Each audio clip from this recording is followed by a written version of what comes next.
What's up everybody and welcome to the channel. In today's video, we're gonna take a look at the 2025 Ford Bronco Sport. This one is a Badlands finished off in Oxford white with an MSRP at $41,700. Big shout out to Mooresville Ford for providing this Bronco Sport for today's video. Check out their website, links down below. Underneath the hood of the 2025 Ford Bronco Sport Badlands, you're gonna find a 2-liter inline 4-cylinder turbocharged motor. This pumps out 250 horsepower with 277 pound-feet of torque.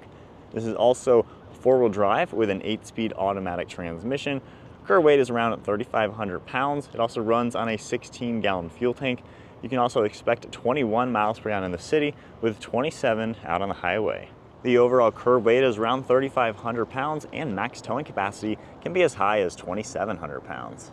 The overall length is 173.4 inches with a wheelbase at 105.1. Width is 76.3 and height is 71.5 inches. Max ground clearance is also 8.8 inches.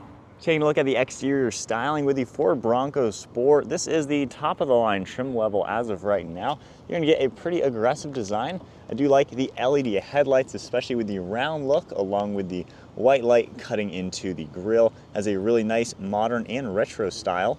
You got Bronco written out in front. You're also gonna see a forward-facing camera, some silver along the upper grille. Definitely has a really cool style to it. And then down below, we're gonna get some aluminum for the front bumper with the metal tow hooks. I like all the parking sensors, the exposed bolts, and then more openings to provide cooling to the engine.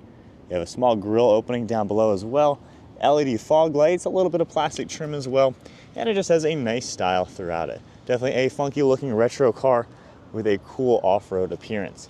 Got some sharp body lines throughout the hood as well, and I like the two-tone appearance with all the black.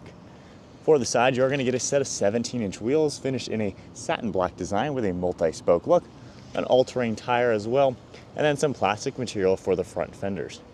You're gonna get a little trim piece along with the Badlands logo, and then more of this plastic material down below just to protect the bodywork. A little bit of a sharp body line throughout the door panel, and then just plastic black for the side mirrors with an integrated side view camera.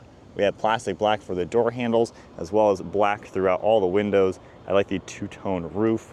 You can see some trim down below, along with a set of roof racks, and then the roof actually dips downwards in the front, giving it a pretty neat appearance.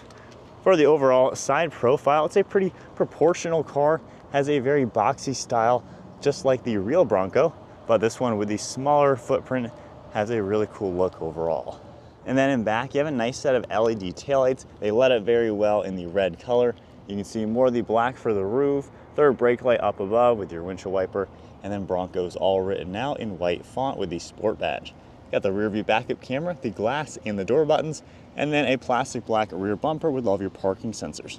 We have some reflectors, a hidden exhaust tip down below to make it off-road friendly, and then we have all the trailer hitch connections as well. Overall, the style really comes together to give this an off-road focused vibe in a compact crossover.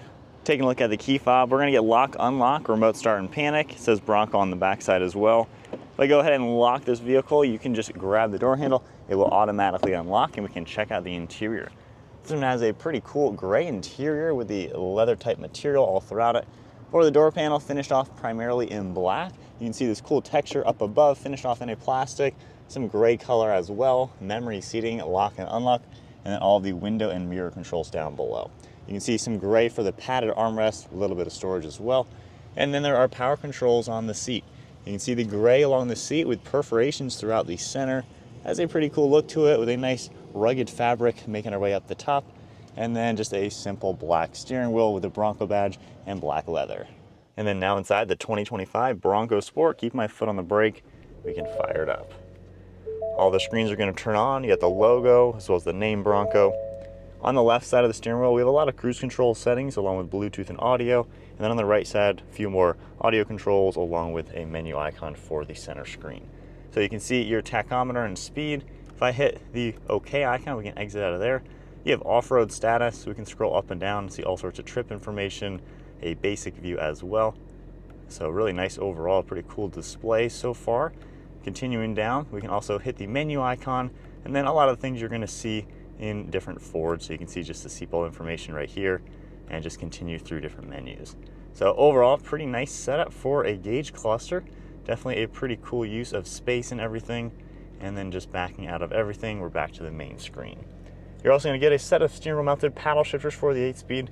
And then on the right stalk, you're going to see windshield wiper controls, front and rear, and then turn signal over on the left side. We have all of your headlight controls down below with interior dimming, the tailgate release, and you also have one of your air vents, and then just more of this rugged type plastic material throughout the dashboard. Up above, we do have extra storage with plugs. It is accessory ready for some extra items. And then you can see on the far right side, we have the Bronco name written out with more of this durable plastic. And then for the screen, we have this massive design. There's even kind of a rugged texture up above, and it says Bronco on this top edge. You have audio, phone integration, different settings on the far right side you can easily configure. All sorts of different icons are going to pop up.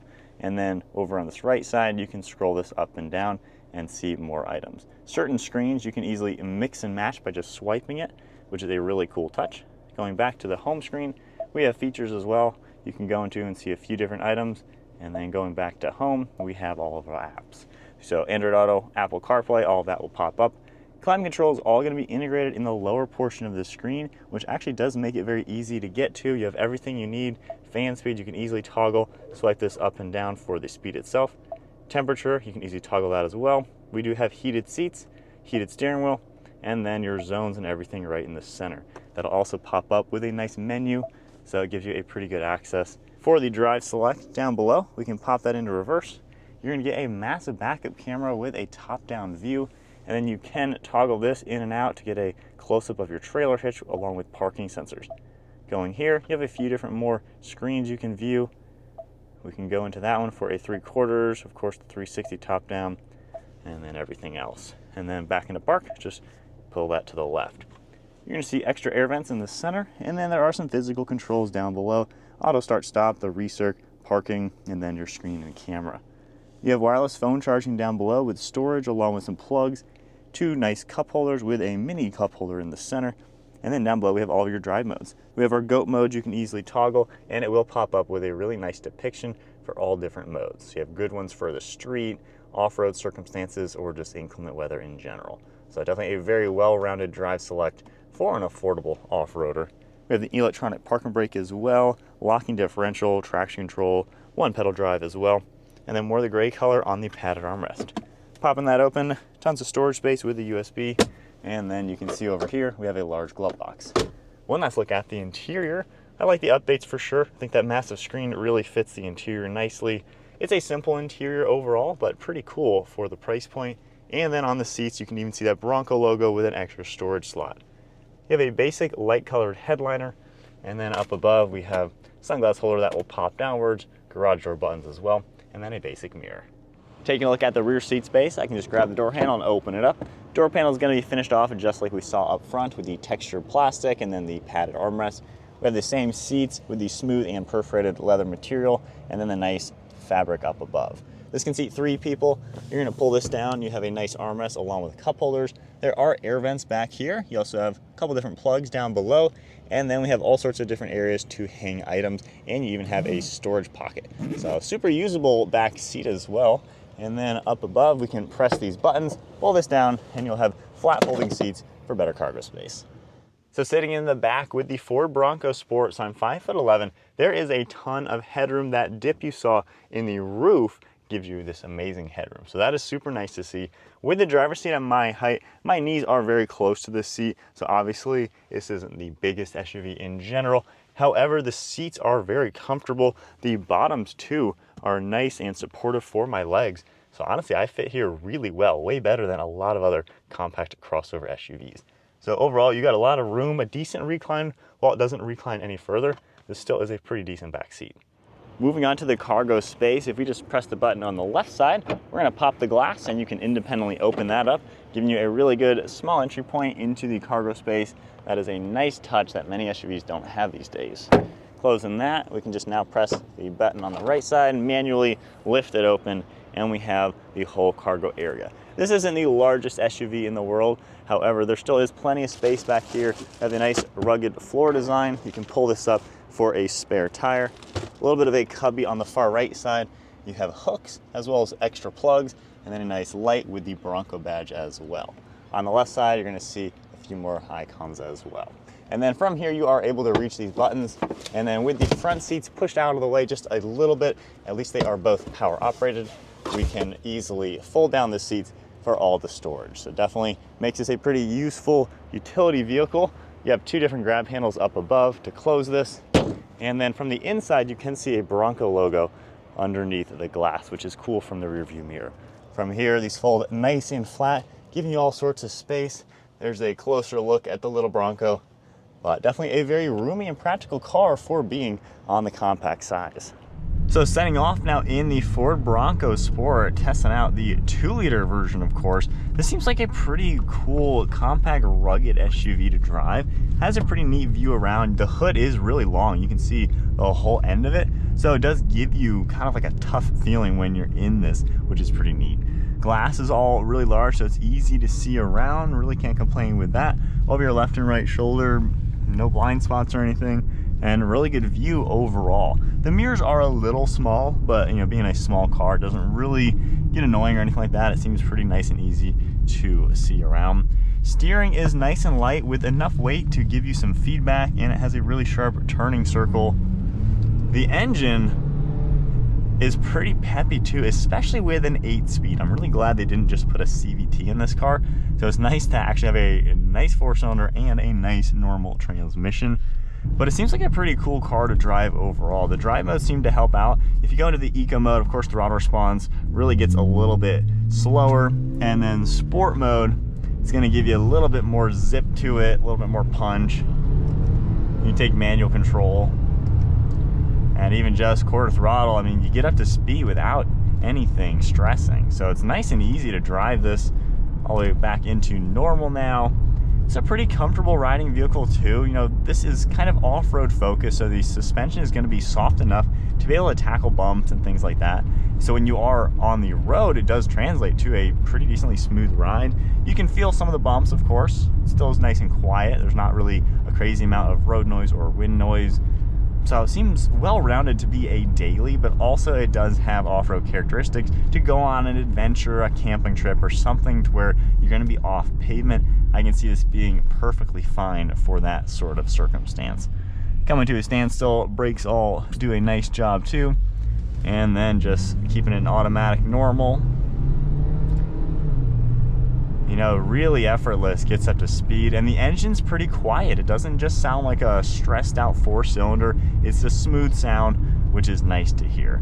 So overall, I'd say driving the Bronco Sport, it kind of makes you smile. It's pretty funky to drive. It definitely feels a little bit more fun than a typical normal crossover. So I feel like they have definitely added that fun, rugged style to it, and everything does come together to be a good driving vehicle, and it has a lot of good amenities. Things you touch and feel are pretty decent. I mean, you have some plastics, but everything, again, kind of feels like a finished plastic. It doesn't just feel like an afterthought.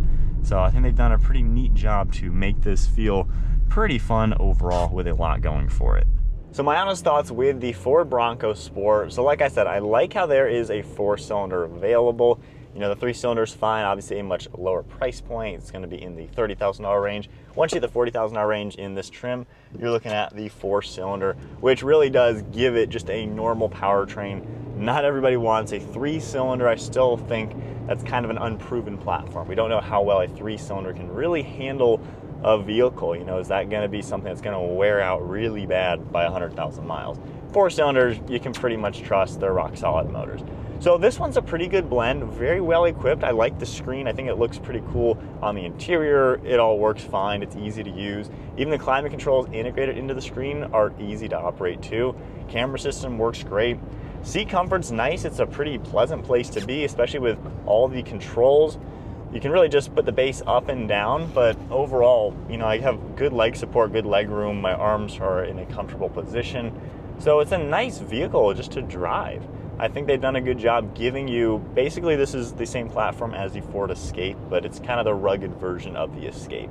And I don't think they've really sacrificed ride quality or use to give you something that is more capable in the off-road situation. So I feel like it's still usable if you want something that's a bit cooler looking than an Escape. You know, the Escape is just kind of your basic point A to point B vehicle that is going to be fine on the street and not exactly a rugged or adventurous vehicle. This Bronco Sport is capable. We've seen so many videos, especially using the four-wheel drive system, the locking differentials, and of course all the different drive modes. This is something that you can actually go on an off-road adventure with and do things you probably would not expect to do in a compact crossover. And it's priced competitively to be right there with all the basic crossovers. And these days they're all kind of blending. Most crossovers are kind of the same car, just with a different badge. So I like how the Bronco Sport is different than the rest. It is something unique, and it gives you truly a different use. You're able to go off-roading. You're able to go on a trip where there's going to be, you know, different kind of weathers, different kind of road circumstances. You don't have to worry about that in this. You can just kind of go anywhere and do quite a lot. I am going to film a full review on a 3-cylinder Bronco Sport, so I will get some other thoughts on that one. But I think the 4-cylinder definitely is a nice option to go with. It's got the power, it's got the delivery, and it doesn't really sound cheap or anything weird. It just sounds like a nice normal crossover with that rugged style that you would expect. But there is a full look at the 2025 Ford Bronco Sport, the Badlands, the top trim level currently. If you enjoyed the video, give it a thumbs up, hit that subscribe button, stay tuned for plenty more content, and big shout out and thank you once again to Motors with Ford. Check out their website, links down below. I'll see you guys in the next video.